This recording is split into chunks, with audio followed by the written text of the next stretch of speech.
السلام عليكم ورحمة الله.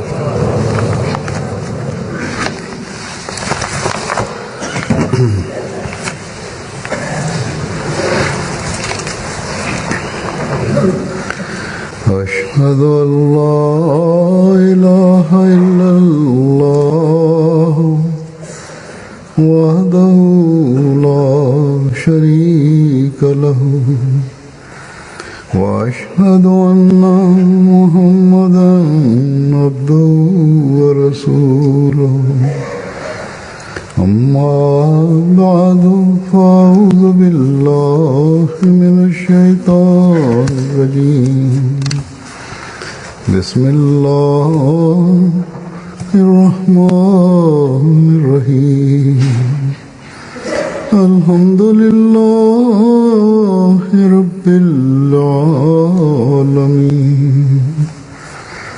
الرحمن الرحيم مالك يوم الدين إياك نعبد وإياك نستعين اهدنا الصراط المستقيم صراط الذين أنعمت عليهم غير المغضوب عليهم ولا الضالين.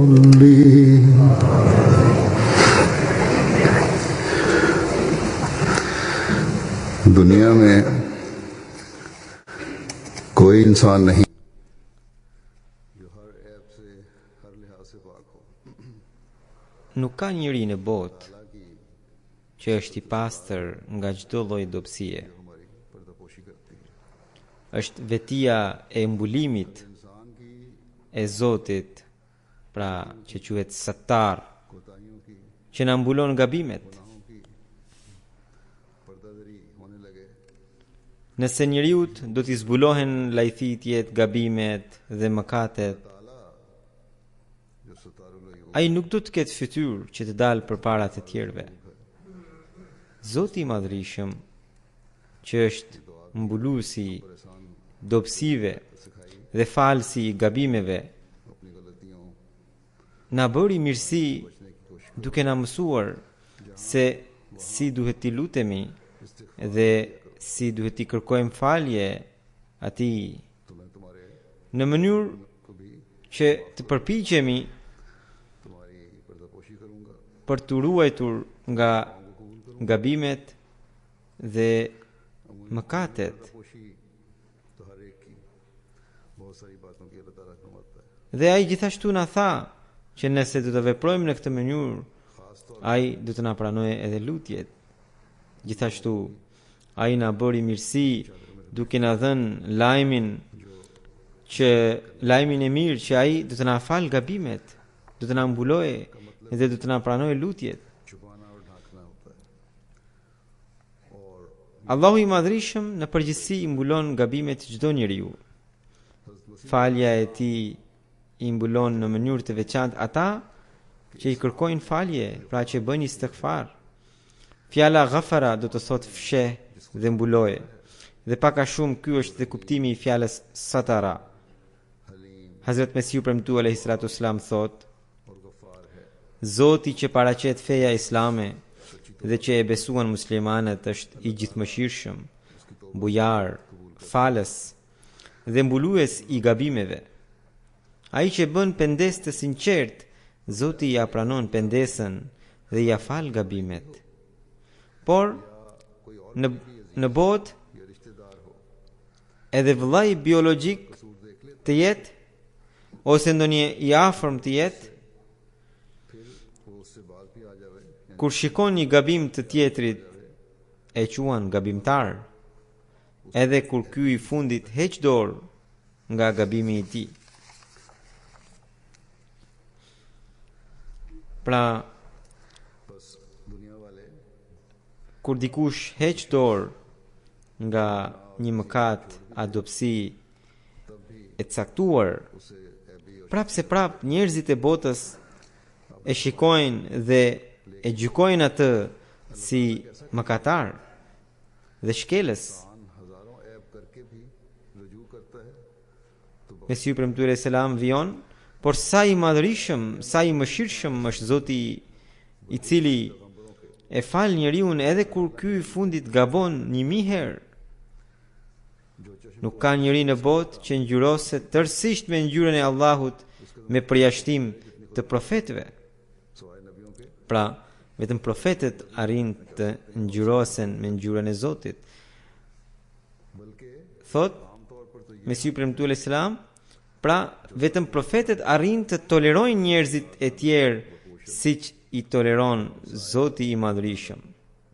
Situata në përgjithësi është ajo që thot Saadiu, Khuda dënd bëposhët o hamsaja në dënd vë bëkharashët. Dhe më thënë, në persisht është kjo vardë, dhe të thot Zoti i Madhërisëm, edhe kur ja di gabimin njeriut, e mbulon, por fshini i njeriut e zbulon edhe si kur të ketë fare pak informacion rreth gabimit të tij. कि वो इंसान के गुनाह Hazret Mesiu premtuar sallallahu alaihi wasallam në një vend tjetër e shpjegoi këtë varg të Saadiut si më poshtë. Zoti i Madhërisëm për shkak të vetisë së tij të të qenit sattar, pra mbuluesi i gabimeve, i mbulon gabimet njeriut edhe pse i shikon derisa njeriu nuk e kalon masën. Por njeriu pa e ditur mirë gabimin e tjetrit janë nxjerrë në shesh. Andaj mendoni pakës se çfarë madhështie fshihet pas kësaj vetie të Zotit të Madhërisëm. ताला के बारे में अगर वो यानी अल्लाह Ai vion, nëse Zoti i Madhërisëm dëshiron, मौके पर आए तो सबको mund t'i ndëshkojë që të gjithë, लेकिन उसका करम por bujaria dhe mëshira e tij janë aq të gjera saqë ato e përfshin edhe zemrimin e tij. इस बात को हम समझ लें Pra, nëse ne arrim ta kuptojmë këtë thelb dhe nuk qëndrojmë në kërkim të gabimeve të vëllezërve tanë, të shokëve tanë dhe të gjithë atyre që janë në shoqërinë tonë, उनकी कमजोरियों को तलाश करते ना फिरें mund të ndërtohet një shoqëri और मोहब्बत plot dashurie dhe paqe. मुआशरा कायम हो सकता Ka shumë prej nesh, të cilët në vend që t'u ambulojnë gabimet të tjerëve, है ऐब जाहिर करने janë në përpjekje për t'u zbuluar ato. और जब Kur dikush flet kundër tyre, ose kur ata marrin vesh nëpërmjet dikujt se filani ka folur keq për ta, कि फलां शख्स ने मेरे मुतल्लिक zemrohen dhe skuqen dhe bëhen gati për ta vrarë atë. में आकर मरने मारने पर आमादा हो जाते हैं Por kur vetë thonë diçka për dikë, कहते हैं e vlerësojnë si diçka të vogël, edhe thonë se kështu e tham, nuk ka ndonjë gjë të madhe. Gjithmonë duhet të mbajmë në mend porosinë e profetit Muhammed sallallahu alaihi wasallam, मान अपने सामने रखना चाहिए që thot, dëshironi për vëllain tuaj të njëjtën gjë që dëshironi edhe për veten tuaj.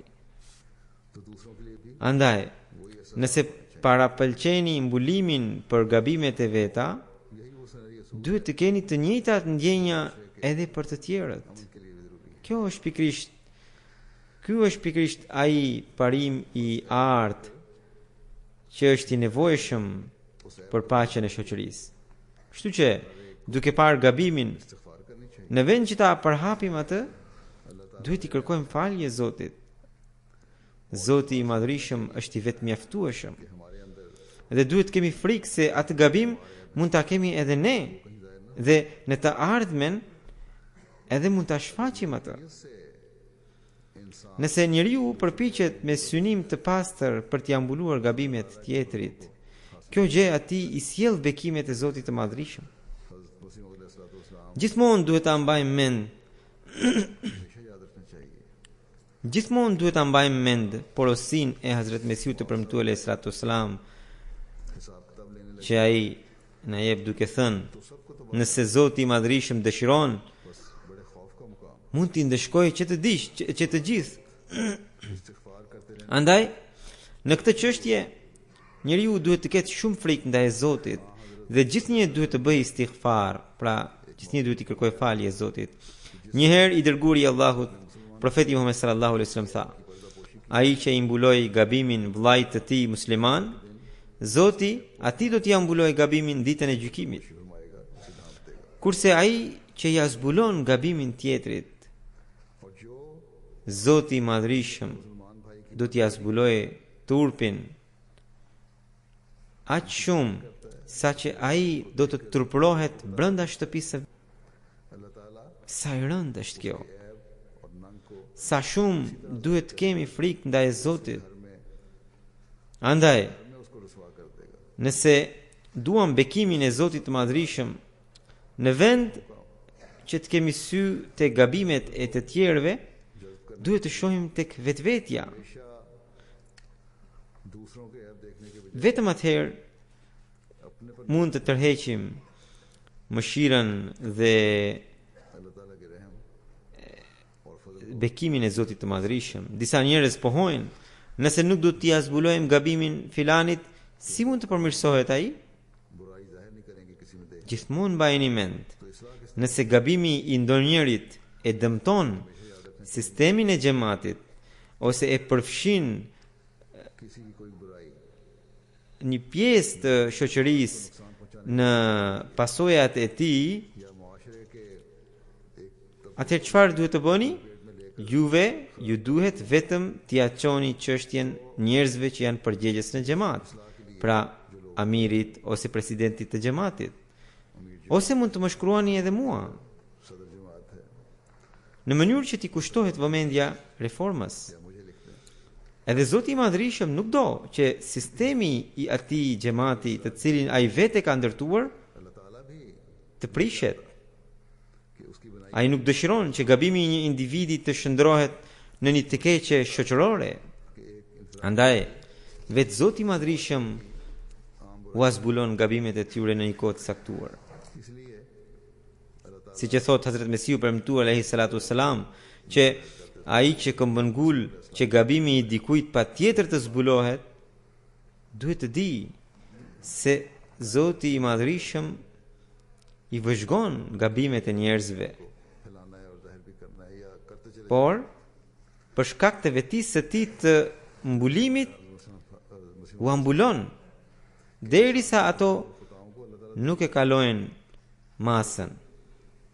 अपनी इस सिफत E kur njeriu vet e kalon masën, खताकारियों को vetia tjetër e Allahut të Madhërisëm, që është ajo e ndëshkimit, ढांपता है fillon të veprojë. और जब इंसान Dhe kur vetia e ndëshkimit vepron, अपने आप को जाहिर कर दे ai mund ta ndëshkojë atë që në këtë botë, duke ia shtuar edhe ndëshkimin e botës tjetër. अल्लाह की पकड़ की सबक भी काम करती है Pra, जाहिर होता है gjithsesi, është ndaluar ta zbuloni e ta përhapni gabimin e dikujt, sepse ky veprim जहान की भी सजा है nuk i jep fund gabimit, përkundrazi e përhap akoma më shumë. किसी की बुराई देख कर Në lidhje me këtë, gjithmonë duhet të kemi parasysh porosin e profetit Muhammed sallallahu alaihi wasallam, që thot, कि इससे बजाय खत्म होने के nëse ndjek gabimet e njerëzve, इस बारे do t'i prishesh akoma më shumë. सल्लल्लाहु अलैहि वसल्लम का फरमान हमेशा याद रखना चाहिए Të ndjekësh gabimet e njerëzve do të thot ने फरमाया që t'i përmendesh ato, लोगों की të jesh në kërkim të tyre dhe t'i zbulosh ato. बिगाड़ देगा Nëse njeriu vepron në këtë mënyrë, कमजोरियों के पीछे पड़ने का ai do t'i përkeqësojë akoma më shumë ato. कि उन Rrjedhimisht do të prishet edhe paqja e shoqërisë. कमजोरियों की तलाश करना Së dyti, njerëzit që kanë ato gabime, kur shohin që po bëhen ndjekje po bëhet ndjekje e tillë e gabimeve të tyre, ata bëhen kokfort akoma më shumë. Dhe pastaj ata do të përpiqen që edhe të tjerët të bëhen njësoj si ata, në mënyrë që të zgjerohet grupi i tyre. इस्लाह के बजाय Ata nuk do të kenë më ndonjë perde dhe pas kësaj फिर जिद में आकर nuk do të ekzistojë mundësia e përmirësimit të tyre. अपने हल्के को Andaj, këtu dua të tërheq vëmendjen atyre që kanë përgjegjësinë e xhamat, sidomos ata që kanë sektorin e edukimit dhe të përmirësimit, që ata ta bëjnë detyrën e tyre me kujdesin maksimal dhe me ndjenja dhe mshurie. Asnjëherë askush nuk duhet të ndihet që një gabim i caktuar i tij është zbuluar dhe është përhapur para njerëzve nga një përgjegjës i caktuar. कभी किसी भी फर्द को Nëse krijohet kjo ndjenjë, एहसास नहीं होना चाहिए reaksioni i saj do të jetë shumë i përgjegjësit e sektorit të përmirësimit, duke u zbuluar gabimet të tjerëve, jo vetëm që do të cenojnë shoqërinë, do të tërheqin edhe mospëlqimin e Zotit të Madhrishëm. Allahu i Madhrishëm जहाँ ऐसे लोग do të thotë atyre: दरी unë ju kisha dhënë mundësinë për të shërbyer në xhamat इसलाह का काम है që ju të përvetësonit मुआशरे में sa më shumë रहे होते हैं vetit e mia, अल्लाह ताला por नाराजगी मोल ले रहे होते हैं ju po veproni kundër vetisë sime të mbulimit dhe po shkaktoni shqetësime në shoqëri. मैंने तो तुम्हें Se sa shumë e do Allahu i Madhrishëm mbulimin e gabimeve dhe se sa shumë e begaton atë që u ambulon gabimet të tjerëve. Në lidhje me këtë, njëherë i dërguari i Allahu sallallahu alaihi wasallam tha: Sattari की सिफत से muslimani është vëllai i muslimanit tjetër. Ai nuk i bën padrejtësi e as nuk e lë atë vetëm. तारी को कितना पसंद करता है Çfarë fatkeqësie është për muslimanët që vetë ata po i bëjnë padrejtësi njëri tjetrit. हजरत सल्लल्लाहु अलैहि वसल्लम Më së shumti एक मौके पर फरमाया po vrasin njëri tjetrin मुसलमान dhe nuk ka njëri prej tyre वो उस पर जुल्म नहीं करता që t'i kushtoj vëmendje kësaj porosie të profetit Muhammed sallallahu alaihi wasallam. ये Sidoqoftë, thënia e profetit sallallahu alaihi wasallam vijon. कि आजकल Ai thot, हम देख ai që angazhohet në përmbushjen e nevojës së vëllait të tij, Allahu i Madhrishëm angazhohet në përmbushjen e nevojës së tij. Ai që i largon dhimbje muslimanit tjetër, Allahu i Madhrishëm do t'ia paksoj një dhimbje edhe atij ditën e Kiametit. Dhe profeti sallallahu alaihi wasallam vijon, ai që i mbulon gabimin muslimanit tjetër, Allahu i Madhrishëm do t'i mbulojë gabimin edhe atij ditën e Kiametit. Kështu që mbulimi i gabimeve të tjerëve की तकलीफ दूर është jashtëzakonisht i nevojshëm për të tërhequr bujarinë dhe mëshirën e Zotit të Madhrishëm. Po ashtu, i dërguari Allahu sallallahu alaihi wasallam një herë tjetër tha: çdo rob që i mbulon gabimin robit tjetër në këtë botë, Zoti do t'i mbulojë gabimin ditën e Kiametit. Pra, kjo do të thotë se Zoti i Madhrishëm nuk do ta lërë robin e tij pa e shpërblyer. Allahu i Madhrishëm सल्लल्लाहु अलैहि वसल्लम ने ये भी एक kaq shumë është mëshirbërës ndaj robit të vet, बंदे की saqë इस दुनिया में पर्दापोशी नहीं कर në një hadith tjetër अल्लाह ताला क़यामत thuhet, उसकी पर्दा Zoti do ta pyes robin e tij: अल्लाह ताला a kishe bërë ti filan veprim? को बगैर Nawaz Pra, kaq shumë Zoti është mëshirbërës ndaj robit të vet, saqë në një hadith profeti sallallahu alaihi wasallam na tregon se çfarë do të ndodh ditën e Kiametit. Zoti do ta pyes robin e tij: a kishe bërë ti filan veprim? Po Zot, unë e kisha bërë atë veprim, do t'i përgjigjet robi. E Zoti do t'i thot atij: unë atëherë ta mbulova dobësinë gjatë jetës sate dhe bota nuk e ka ditur që ti e kishe bërë atë veprim të keq. Edhe sot, thot, Zoti do të vijojë, edhe sot në ditën e gjykimit po ta mbulojë gabimin dhe po të falë ty. तो बंदा कहेगा हाँ मेरे रब Kjo është sjellja e Zotit me robin.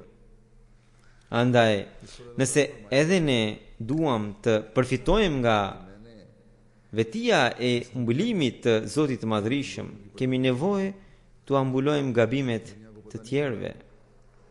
Le të mos mendoj askush që ai është i pastër nga gabimet dhe të tjerë dhe se tjetri ka gabime.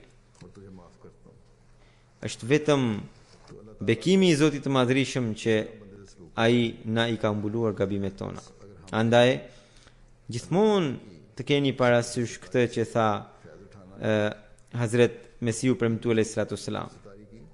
Ai tha, në të vërtetë Zoti i Madhrishëm i mbulon gabimet njeriu sepse ai është settar, pra mbuluesi. Dhe shumë njerëz quhen të dëlir vetëm për shkak të mbulimit të gabimeve të tyre nga ana e Zotit. Po të mos i kishte mbuluar Zoti, do të dilte sheshit se sa shumë ndyrësi fshehin të njerëzit. Robi, këtë duhet ta ketë parasysh gjithmonë. Më pas, nga njëra anë ti kërkoje falje e Zotit për gabimet e veta, e të përpiqet për të mbuluar me mantelin e mëshirës së Zotit, dhe nga ana tjetër ti toleroje edhe gabimet e të tjerëve. Pra, le të mos përpiqet për të hetuar e për të zbuluar gabimet e të tjerëve, por ta shikojë vetveten se çfarë njeriu është.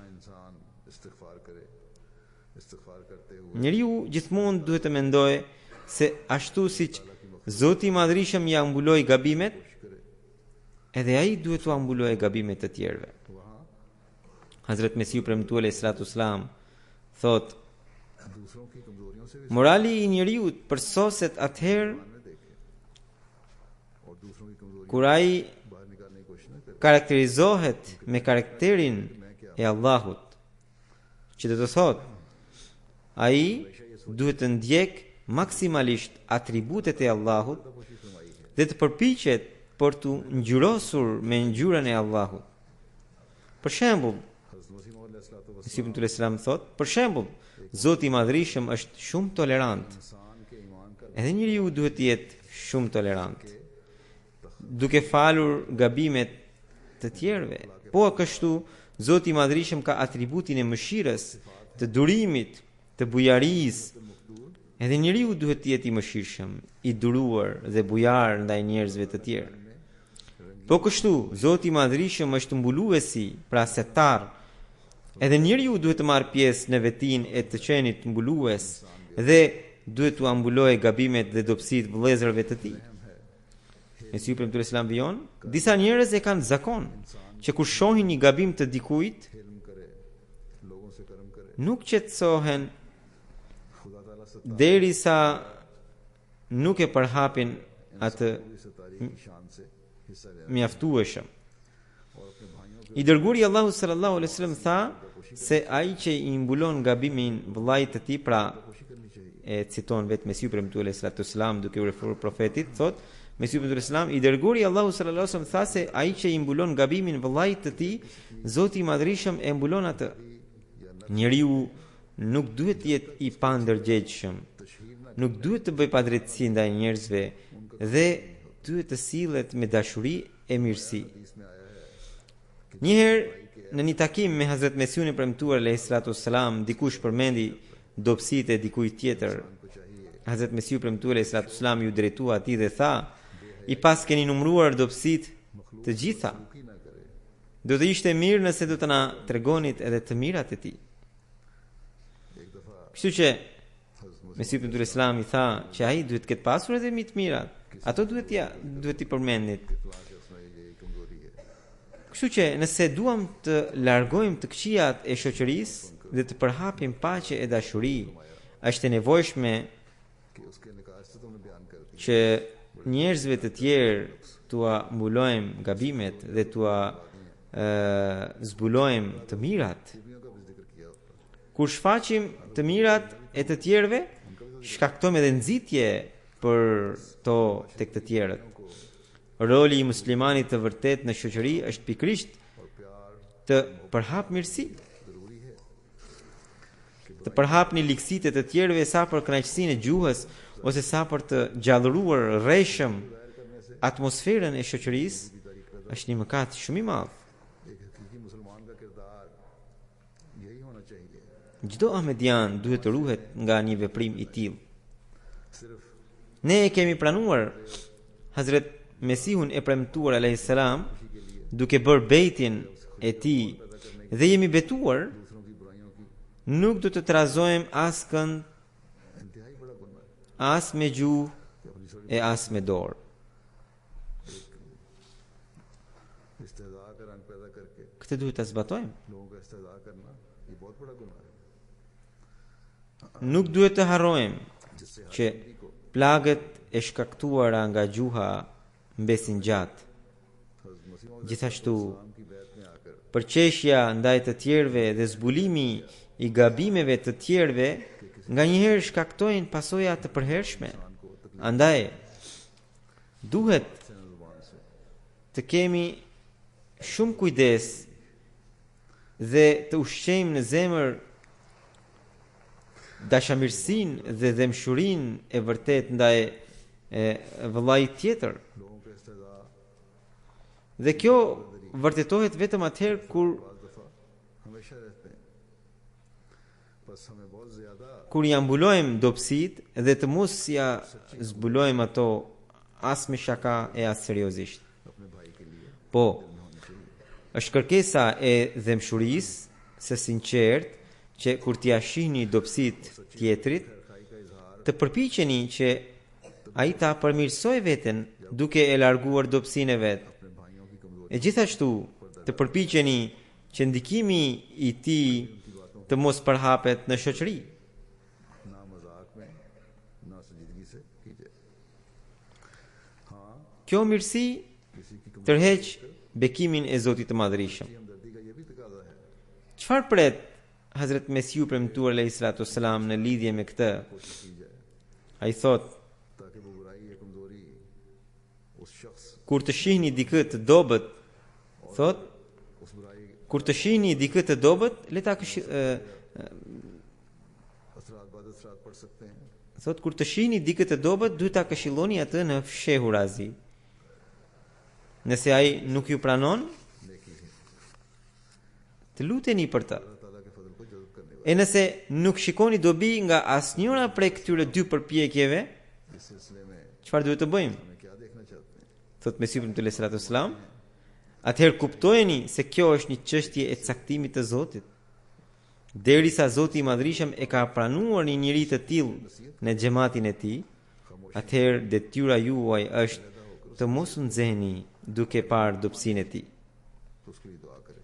Pra, derisa Zoti i Madhërisëm e ka pranuar atë dhe i ka dhënë mundësi të jetë pjesë e xhamatit të Mesiut të premtuar alayhis salatu wassalam, dhe ai nuk pëndëshkohet për dobësinë e tij, aq sa ju dëshironi, फरमाया फिर dobësia e tij po mbulohet në ndonjë farë mënyre dhe vetëm ju jeni në dieni për të, atëherë जब खुदा ju as pak nuk duhet të nxeheni, përkundrazi duhet të heqni. Hazret Mesiu premtuar alayhis salatu wassalam vijon, Zoti i Madhërisëm vetë do të hapë në një rrugë për të dhe mundet që ai të përmirësohet në të ardhmen. कि उसने हज़रत मसीह मौद अलैहिस्सलाम को माना, जमात में Kjo tregon që tek Mesiu premtuar alayhis salatu wassalam, një njeri që është ahmedian dhe që ka hyrë në bejtin e tij, Zoti i Madhërisëm e ka pranuar atë. उसकी पर्दापोशी हो रही है किसी का Dhe derisa Zoti i Madhërisëm e ka pranuar atë, atëherë dikush tjetër nuk ka të drejtë të kërkojë dobësitë e tij e ti përhap ato përpara njerëzve. उसकी इस्लाह का फरमाया कि मुमकिन है Hazret Mesiu premtuar alayhis salatu wassalam tha, दुरुस्त हो जाए। mundet që ai të përmirësohet në të ardhmen.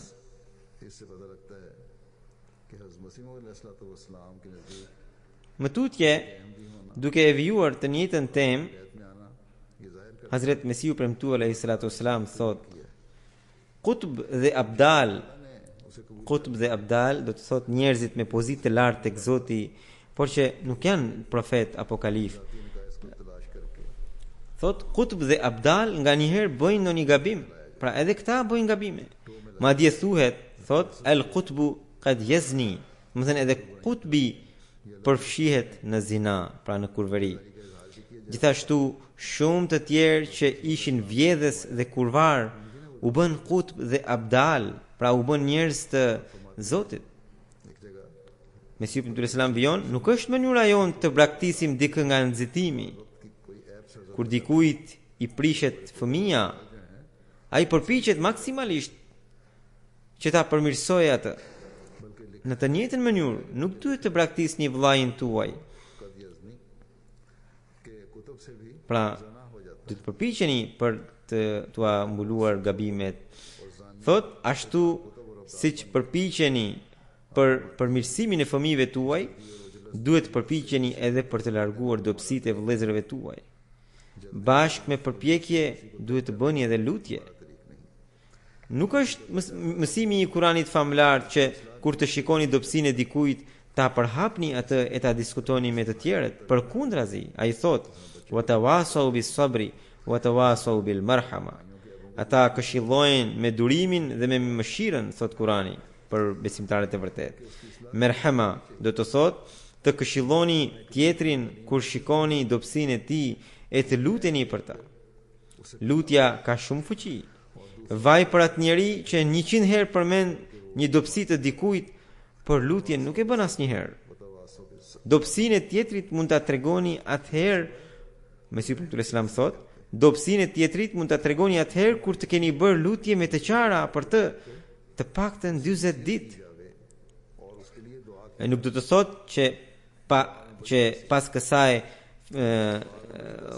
fitoni pra lejen për ta përhapur dobësinë e tjetrit, por do të thotë se edhe kur doni të ankoheni pranë përgjegjësve të sektorit të përmirësimit, të bëni përpjekjet dhe lutjet tuaja e më pas të ankoheni për ta. Hazrat Mesiu ibn Selam vion, nuk kam fjalën që të bëheni për krahas të dobësisë, pra që do të thotë se nuk duhet ta lëvdoni dobësinë, por e kam fjalën, thot Mesiu ibn Selam, e kam fjalën që të mos e përhapni dhe të mos e përgojoni atë para njerëzve të tjerë, sepse libri i Allahut e cilëson si mëkat përgojimin dhe përhapjen e dobësive të tjerëve. Sheikh Sadiu kishte 2 nxënës, thot Mesiu ibn Selam. Njëri prej tyre ishte shumë i aftë dhe i mençur dhe shfaqte mendime dhe fjalë të vërteta dhe të urta, kurse tjetrit ja mbrente zemrën zilia ndaj shokut të tij të ditur. Pra, njëri ishte i zgjuar, tjetri nuk ishte aq i zgjuar. Dhe ai që nuk ishte aq i zgjuar, kishte edhe zili ndaj shokut të tij të zgjuar. Më në fund, i pari, pra i zgjuari ju ankua Sadiut, që duke thënë që kur ai tregon diçka, shoku i tij ka zili. Sadiu tha, njëri ndoqi rrugën e ferrit sepse ka bërë zili, dhe edhe ti ndoqe të njëjtën rrugë sepse e përgojove. Kështu që të dy bën mëkat. Duke treguar këtë ngjarje, Hazrat Mesiu premtuar alayhi salatu sallam shton: "Ky varg mëkatesh nuk mund të soset derisa nuk hyn në mes mëshira, lutja, mbulimi i gabimeve dhe dëmshuria e ndërsjell." Nga njëra anë ne betohemi që do të përpiqemi të sjellim ndryshime të pastra sepse kemi hyrë në bejtin e Hazrat Mesiut të premtuar alayhi salatu sallam, dhe nga ana tjetër, nëse ne jemi nën ndikimin e shoqërisë materialiste dhe nuk përpiqemi për të përvetësuar vetitë e Zotit dhe për të aplikuar porositë e tij, do të quhemi mëkatar duke e shkelur betimin. Në këtë rast, nuk do të jemi ata që Hazrat Mesiu premtuar alayhi salatu sallam dëshironte të na shikonte. Si dëshironte ai të na shikonte? Që ne të kemi dashuri për njëri tjetrin, që ne të lutemi për njëri tjetrin, që ne t'i mbulojmë gabimet njëri tjetrit. Njëherë Hazrat Mesiu premtuar alayhi salatu sallam tha: "Xhamati ynë ka nevojë që kur të shoh dobësinë e një vllai të lutet për të. Por nëse ata nuk luten dhe e përmendin para të tjerëve, hyn në gjuna. A ka dobësi që s'mund të largohet? Andaj gjithmonë duhet ta ndihmoni vllain tjetër përmes lutjes.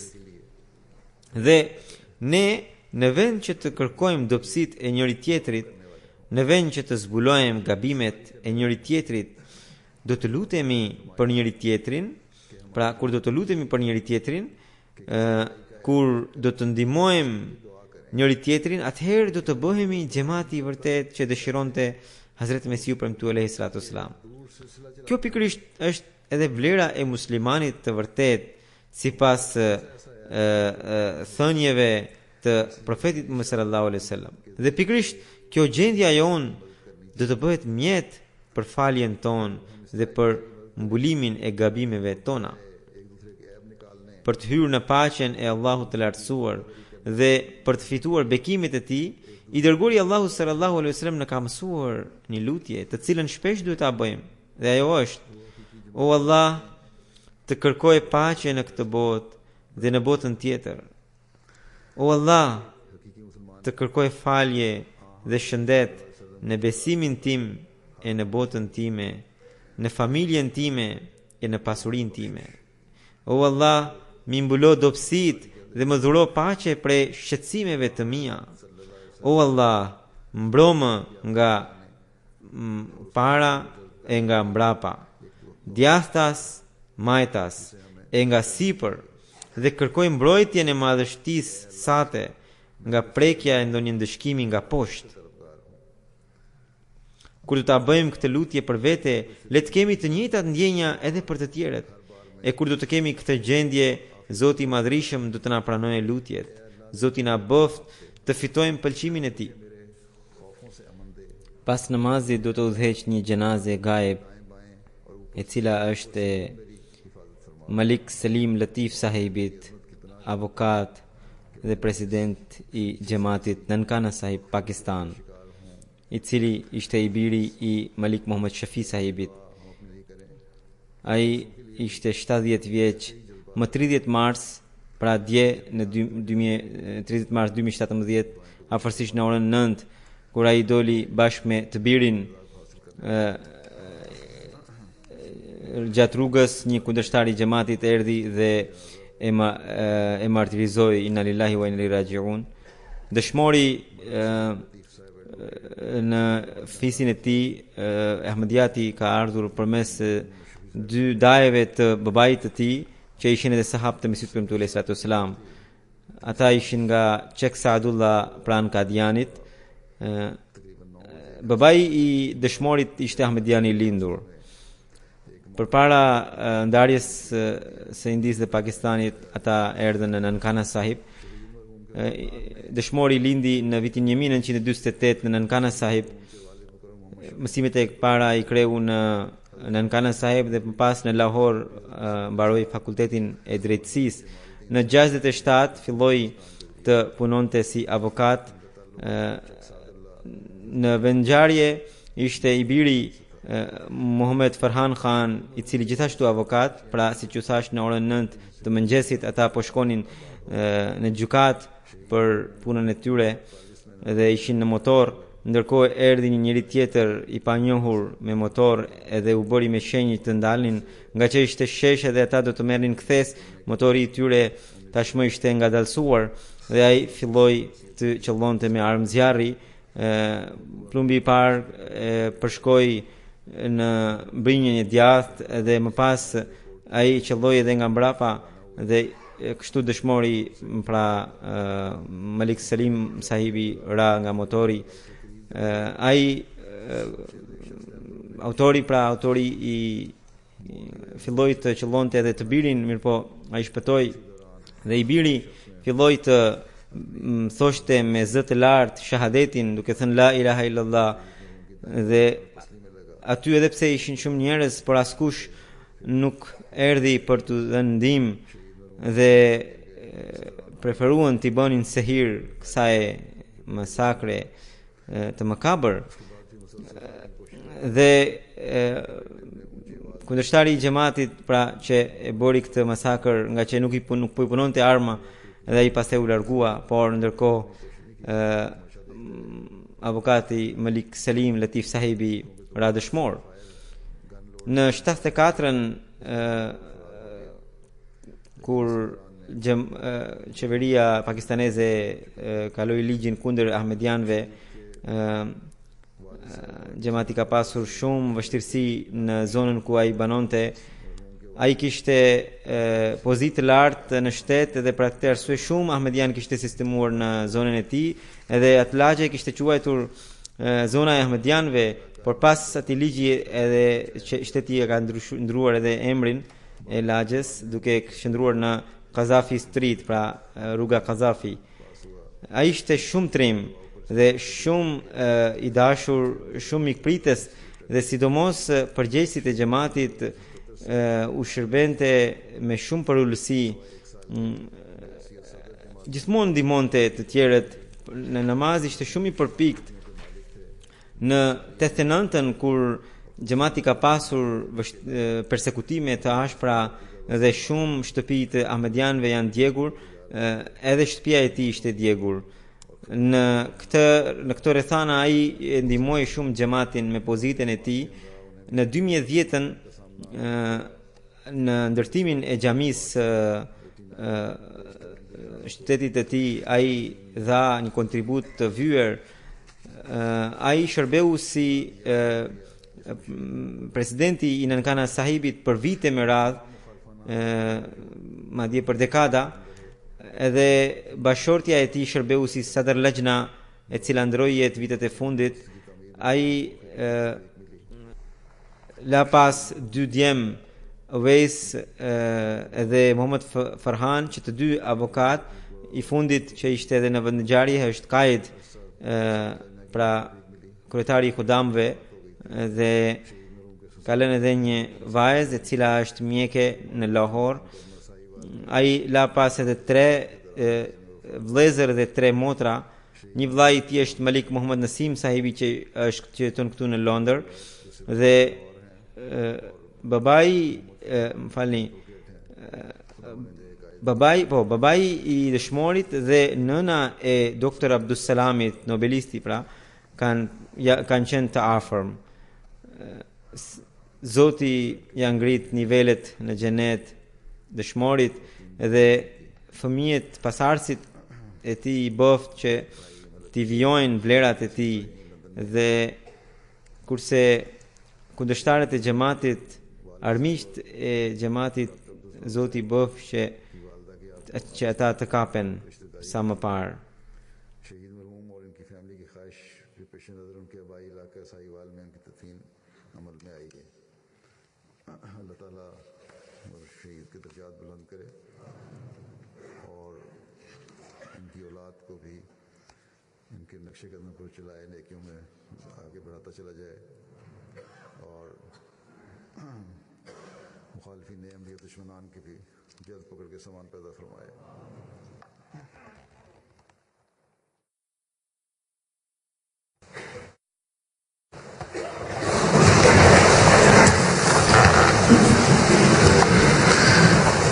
الحمد لله نحمده ونستعينه ونستغفره ونؤمن به ونتوكل عليه ونعوذ بالله من شرور أنفسنا ومن سيئات أعمالنا من يهده الله فلا مضل له ومن يضلل فلا هادي له ونشهد أن لا إله إلا الله ونشهد أن محمدا عبده ورسوله عباد الله رحمكم الله إن الله يأمر بالعدل والإحسان وإيتاء ذي القربى وينهى عن الفحشاء والمنكر والبغي يعظكم لعلكم تذكرون اذكروا الله يذكركم وادعوه يستجب لكم ولذكر الله أكبر.